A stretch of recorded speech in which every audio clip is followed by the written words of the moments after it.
is the first time in a long time I have made a video that I really do not have planned out. I thought I would just sit down and talk to you about pretty much whatever comes to my mind. I'm gonna start with a Christmas gift I got. Does anyone know what this is? Yeah, when I saw it, I said, oh, a Chinese star. But look closely.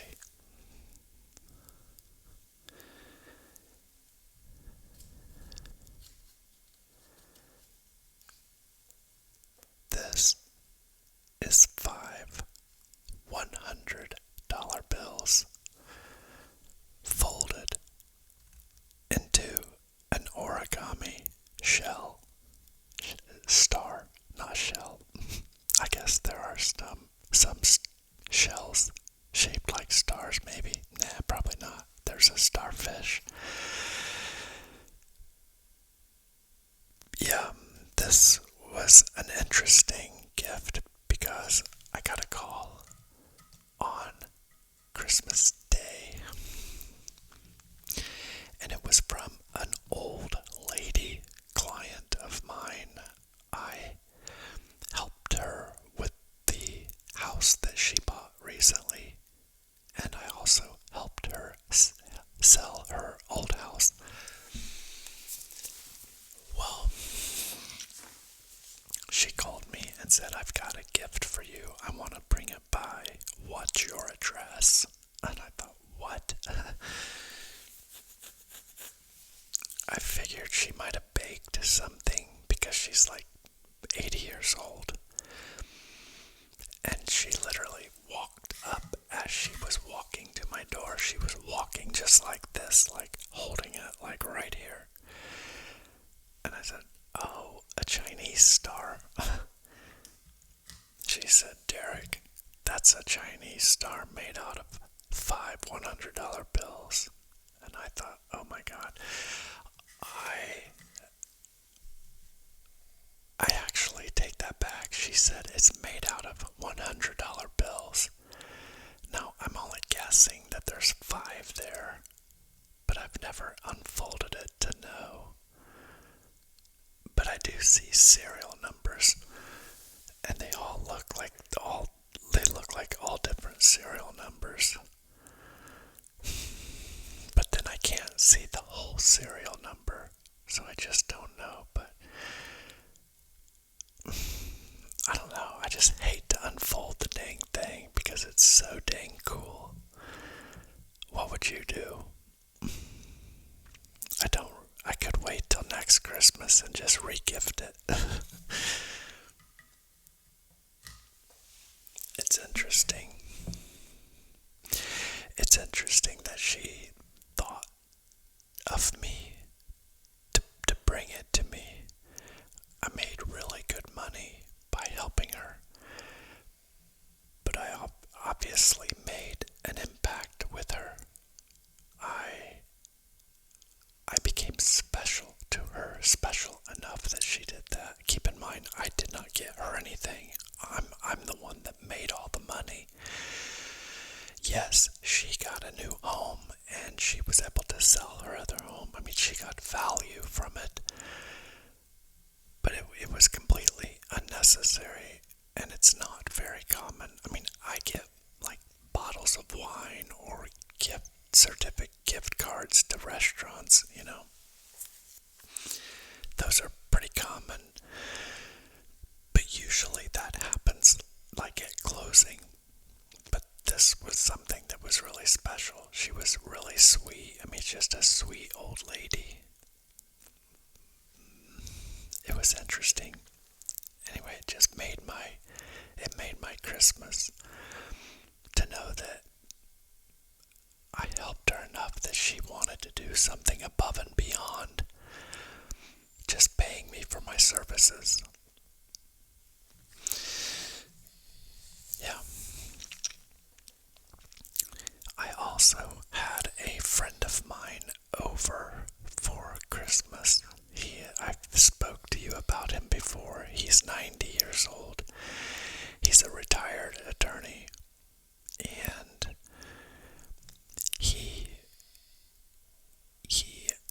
we ate, and then of course I have my new whiskey room, and so I was sitting in there with him, and I was showing him on YouTube where they have like the fireplace scenes, and it's not just an image of a fireplace with burning fire. It's like an AI generated room, and some of them are like really cool, like lodges or cabins, and they usually have a fireplace going and there's snow falling outside the window, but they're just like super tranquil. Well, as I'm scrolling through just like a few of them, I'm like, look, here's one in Paris. Oh, look, here's one in a lodge. Oh, look, he's a book lover. So I said, oh, look, this one has a library in the room.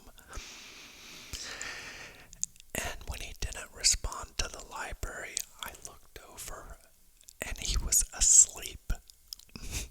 And he was asleep with that thing curled up next to him. She was curled up in a tiny little ball just like that, and like snuggling up against his leg. And I will tell you, like, Pearl is a daddy's girl. Like, she will not, when I go outside, like, she follows me everywhere. I mean, I don't have a leash or anything. She just will not leave my side. She does not want to leave here, and she will not get in a car to save her life. Now, I can pick her up and shove her in the car if I have to take her somewhere, but she hates it. I believe she is afraid she's going to leave this place, and she does not want to leave. But I think she knew he was lonely, and I think she wanted to give him comfort. And I did not wake him up, but he did not sleep very long. In fact, it was probably 15 or 20 minutes. And he got up and said, "Did I fall asleep?" I said, "I don't know. Did you?" I just didn't want to, like, call him out. And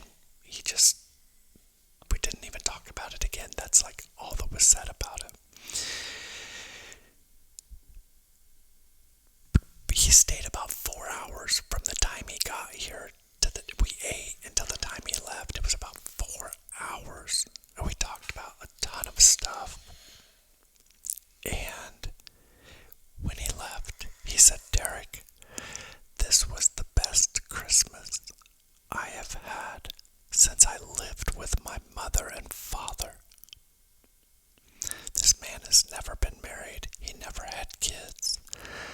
And he has massive regret over never having kids. He doesn't really speak of his regret of never being married, but it's obvious that he would want to be married to have kids. But it is the fact that he has never had kids, and I believe that that's how we formed a really strong bond, was because he looks at me like I was his kid, like he wishes I were his kid. And it means a lot to me because my own dad has a new family. Like, I don't dislike my dad for doing it. I get it. But when my mom and dad got divorced, he met a woman with little kids. Like, his kids were teenagers. One was already out of the house. I was 16. I was close to being gone. And this woman had little kids, and so, like, when he got with her, they moved in together, and he was raising her kids, and slowly, over time, we just kind of lost touch. You know, he didn't reach out. I didn't reach out. But this guy, he reaches out. we do lunches together. Um, we talk on the phone, and it's a relationship, and there's a special bond there. He's a true friend, and a father figure, and a role model. And I think, like, because I've never been married and I never had kids, whenever I would meet someone that was straight and was never married and didn't have kids, I interrogated them. Like, okay, I wanted to know, because it's so rare that you don't meet a lot of people.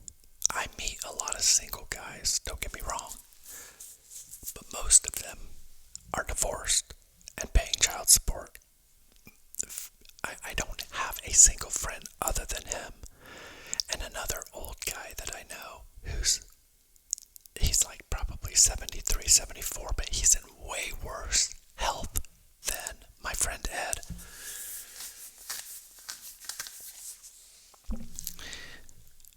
I take that back. I do have a friend that's younger than me that's never been married and doesn't have any kids. I've spoke about him in another video. He's the miser. He's got like $2.5 million, and whoa, and he drives like a 5 or 400,000 mile Toyota Camry, a 2004 with over 400,000 miles on it. And he rents an apartment, and he's 48.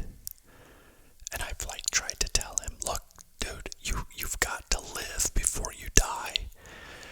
And he doesn't have any kids to leave it to. His sister has a son and a daughter, so he's got a niece and a nephew, and in his will, that's who gets his money. And I told him, I'm like, dude, you did not do all of this just to make those kids rich. I get it's noble, but you've got to, the longer you wait, the harder it is to spend it. Now, I'm glad he's frugal with money. I'm glad he's responsible and saves, but he takes it to the extreme. But this isn't about him. This is about my 90-year-old friend. Ironically, his name is Ed as well. But the old Ed. The sad thing is that I know I have to lose him, assuming something doesn't happen to me, like tragic. I know that relatively soon, within the next few years likely, I will lose him. And those thoughts are, it's like with my mom. I know that, again, assuming the odds play out and nothing tragic happens to me, that one day I will lose her, but it's not imminent. My mom is 74 and she's very healthy. She drives, she's active, she goes to a gym and works out. She actually teaches water aerobics at her gym. And so I know there's a day I'm not going to have her, but I don't think about it and try to prepare for it, where I do with my friend Ed. He's 90, and he's getting, he fell asleep on my couch and tried to play it off. I liken it to where, you've seen videos of Joe Biden falling asleep in, really important meetings. It just happens. It's as our bodies age, this does too. Our mind it's not going to be the same.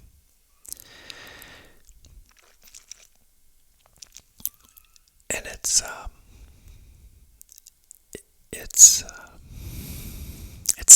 kind of sad, but I feel like I do this with my dogs. Whenever I know they're getting close, I don't stop loving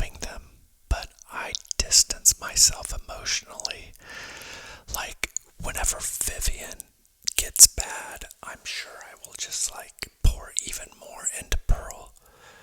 Not trying to walk away from her, but preparing myself for the inevitable because it is such a hard thing to endure. If you've been with me a long time, you watched my Agnes video where I lost her. The video was called The Cycle of Life.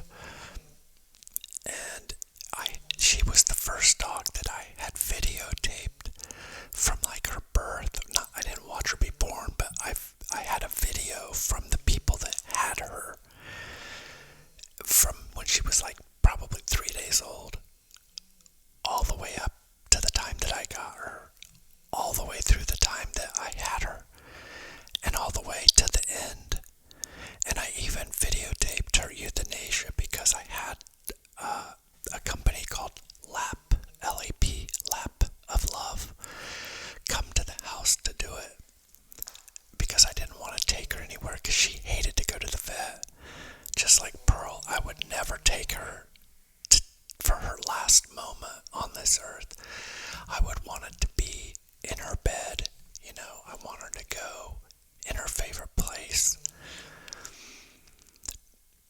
But it is...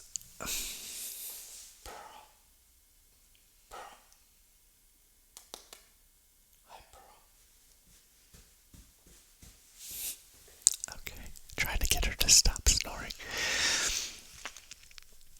Anyway, I don't want to get this video real somber or sad.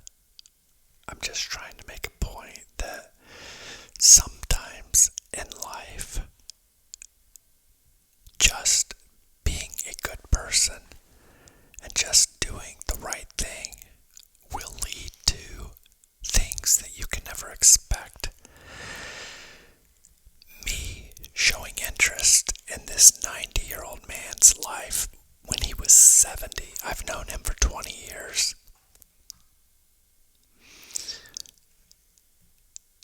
And just by showing interest, and really it was selfish of me, I was quizzing him about his life. Like, I wanted to know, how did you get through, like, what, without kids? I mean, do you have regrets? Do you think about it? Like, how was it? And just what life was like, and trying to learn what they lived through just to get a better understanding of basically how can I end up in a good place if it never happens for me. So that's why I really show interest in these guys, because I'm curious. And it helped that he was an attorney and professional. He was paying cash for a car, so I knew he was financially responsible and in good shape financially.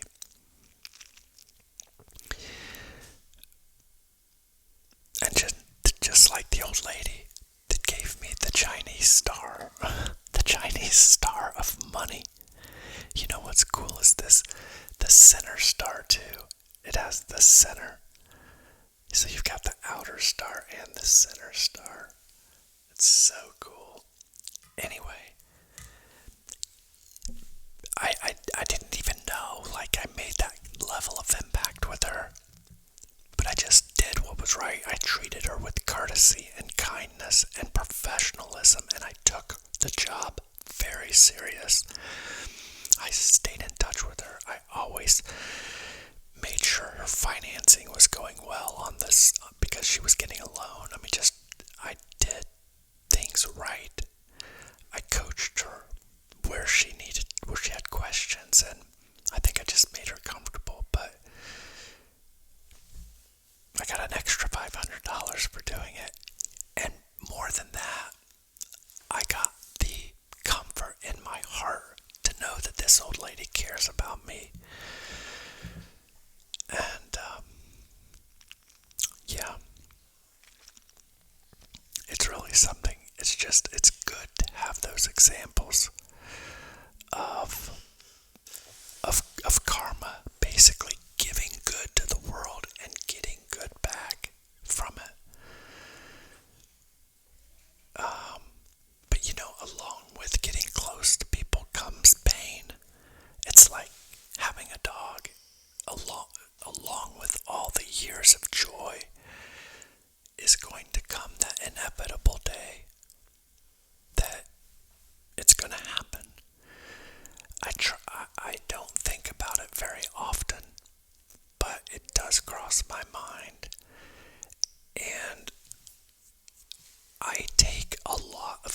criticism.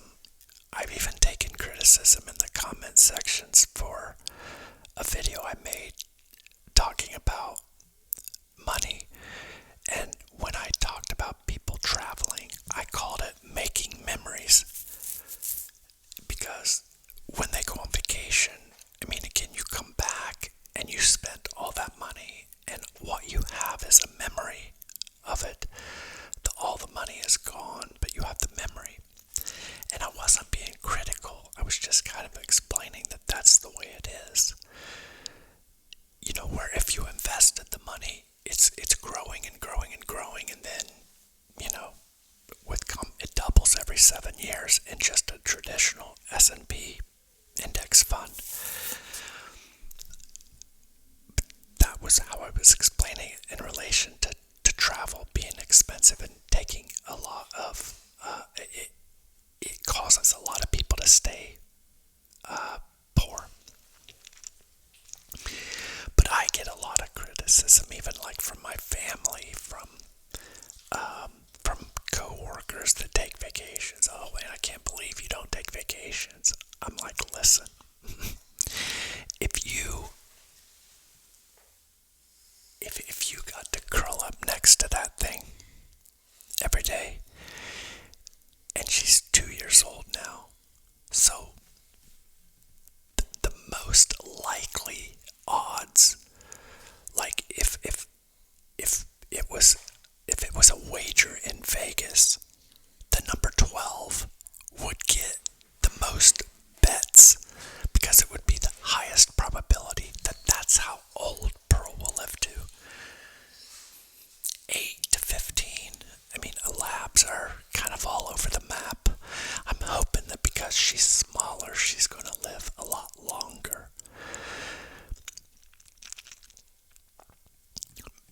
But you just can never know. You can't tell. But I know that, like, I'm going to have her for the next 10 years. And there's no place on this planet, I don't care, not sitting under the Eiffel Tower in beautiful weather, not staring at the pyramids, not laying on a beach in the Caribbean, not the Maldives, not the Saharan Plain, not Vegas with strippers and everything else you can think of. Nothing can compete with being with her. Why? Why do I love my dog that much? I don't know. It may be the fact that I don't have a lot of other love in my life. Like, I don't have a wife, I don't have kids. That could be why. She gets like massive love from me, and I think with dogs, they give what they get. You know? So if you give a dog a ton of love, it is, speaking of dog, Vivian is rearranging herself. That's the noise you hear. I wish Vivian would lay on the couch with her. Then you could see them both, but Vivian lays on her dog bed over there. Anyway, I believe dogs give what they get. And that's why mean dogs, if you're mean to a dog, it's going to be mean. And it's just, that's why I work with the animal rescues, and I give my charity money to animal rescues. All of my not-for-profit donations go to animal causes. It's not because I don't like humans. I do. I am one. I feel more passionate, and there's a need. And so everybody gets their own cause, you know, everybody has their own passions. And for some people, I'm sure it is travel. And I hate it for those people, because that's an expensive spending a lot of money. Yes, dogs are not free, but I tell you what, there's so much constant love with them. And, yeah, I don't know. It really just boils down to the fact that we're all just so different. And I just do feel blessed that I got the ability to get happiness from a dog.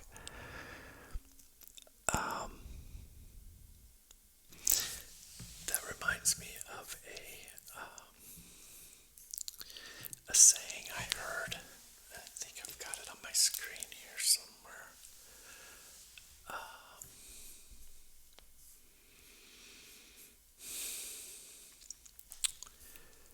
Maybe not. I guess I don't have it on there, but it had something to do with you've already accomplished that you've already accomplished things that you said would make you happy. You've already accomplished things that you said would make you happy. But you're not. Right? I also watched a video. I do have this on my screen because I just watched it today. It was a video from a Swedish guy that basically quit his 9 to 5 and moved out into the wilderness and built a cabin. His channel name is Kale, K-A-L-L-E, last name Floden, F-L-O-D-I-N.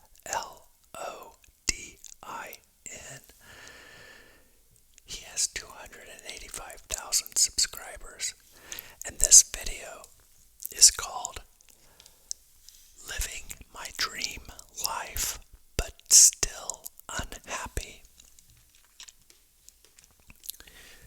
That video has 477,000 views, so obviously people are drawn to it. I clicked on it. I get it. And this is where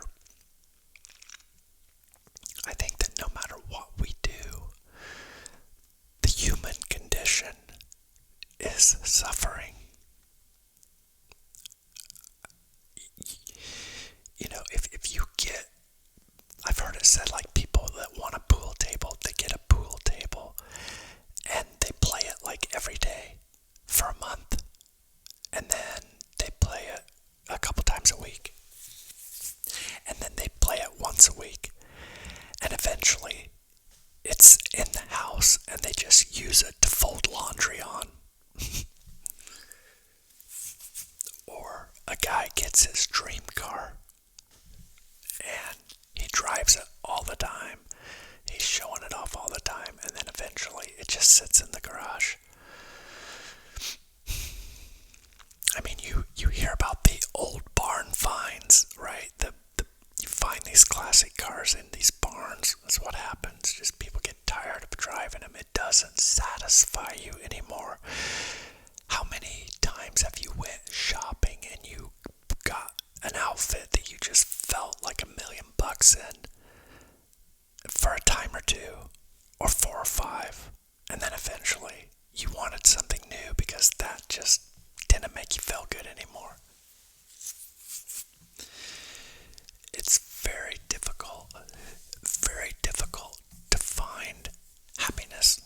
And I think that the same thing with traveling. You want to go to Europe, you want to go to the pyramids, you want to go to the Caribbean when it's winter, you want to go to the beach.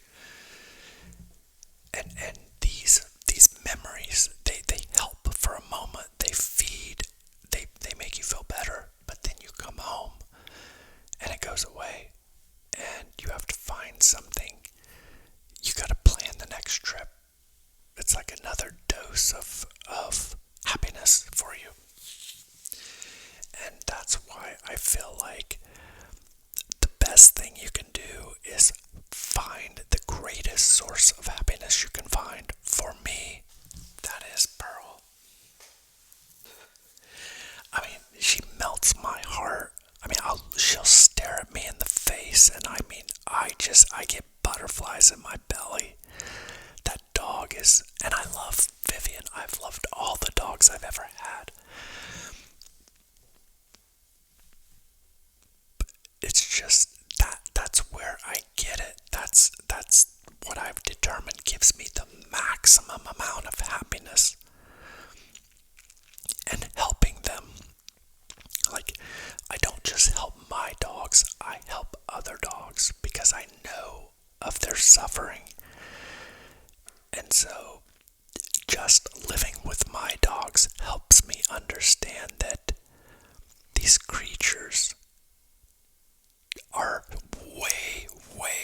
us in so many ways. They have 2 eyes, they have 2 ears, they have 1 nose, they have a mouth, they have a beating heart, they have lungs, they have a stomach.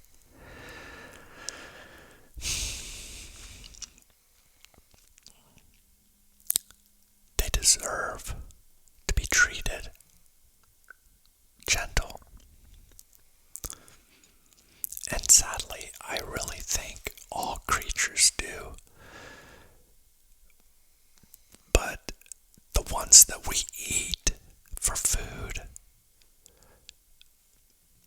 sadly, they do not have good lives. People abuse dogs. They keep them on chains. People are mean to cats, like stray cats. You will hear stories about teenagers doing bad things, to cats. And people do. People get abused. Kids. This is what I mean about the human condition. It is understanding, living your life. If you are at all observant, and if you care at all for your fellow man,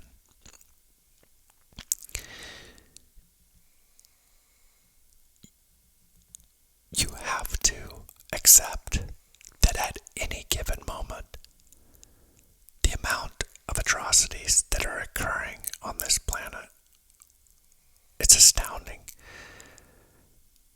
Right now there are wars going on. Men are dying in battle. Women do.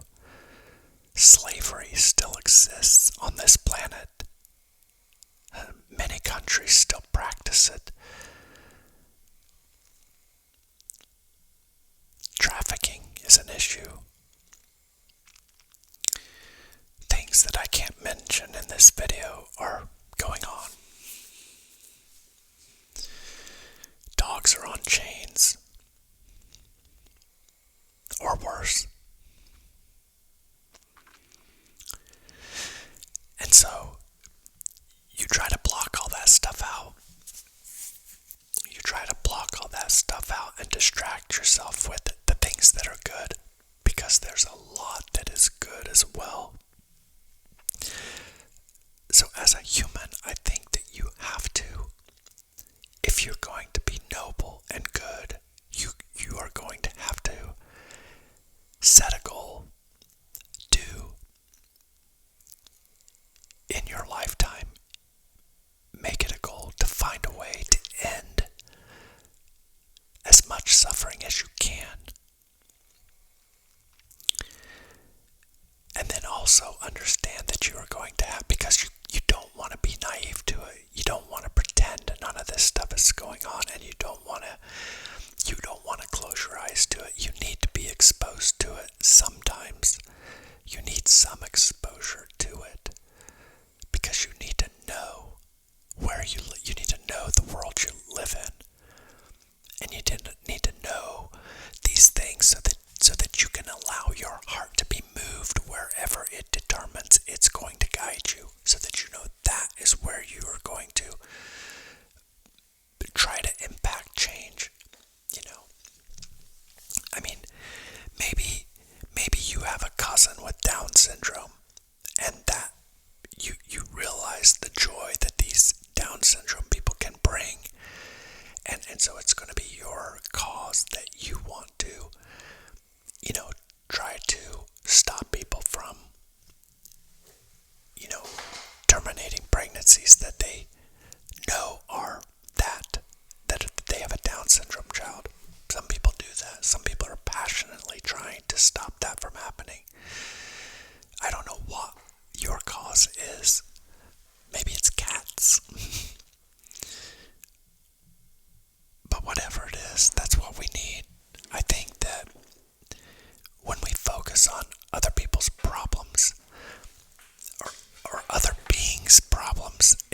1% in the world. Not in America, but in the world, the top 1%. If you make $42,000, you are in the top 1% of the world. So 99% of the world makes less than $42,000 a year and lives on it. Now, I know a lot of you listening to this do make more than $42,000. So if that doesn't give you an idea of just how blessed we are and how much suffering is going on in this world, I don't know what will. Yeah, that's how blessed we are. And so it's finding that to me is the key to happiness, because I do consider myself a pretty happy person, though I am understanding of the suffering that is out there. And I too do suffer. I do pre-experience the pain of knowing I'm going to lose my friend, or pre-experience the pain of knowing I'm going to lose Pearl someday. Pre-experience the pain of knowing I'm going to lose my mom. I feel the pain of these animals that are taken into our sanctuary that have been through unbelievable abuse. I see 200 dogs in our facility that can't find a home because nobody wants them, because they're out buying designer dogs.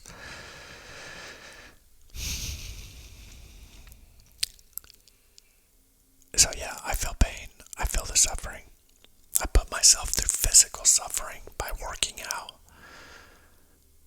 I think that's why like the cold plunge is something to where like you put yourself through that, and like getting out of that, you're getting that dopamine hit from your body, having the physical reaction, and then also just the mental side of it is you've jumped into that pit of suffering and you're freezing, and then when you get out, it's like finding that towel and drying off and warmth coming through your body.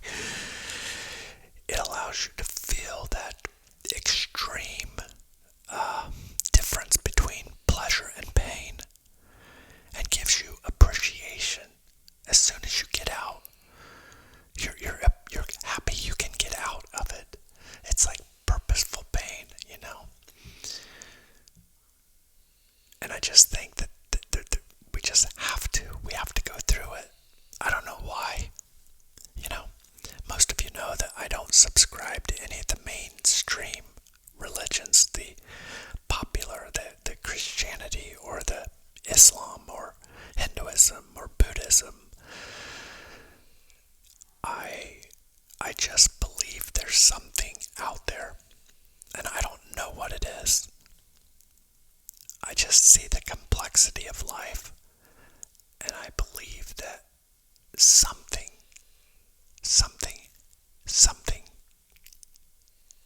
greater than us is out there.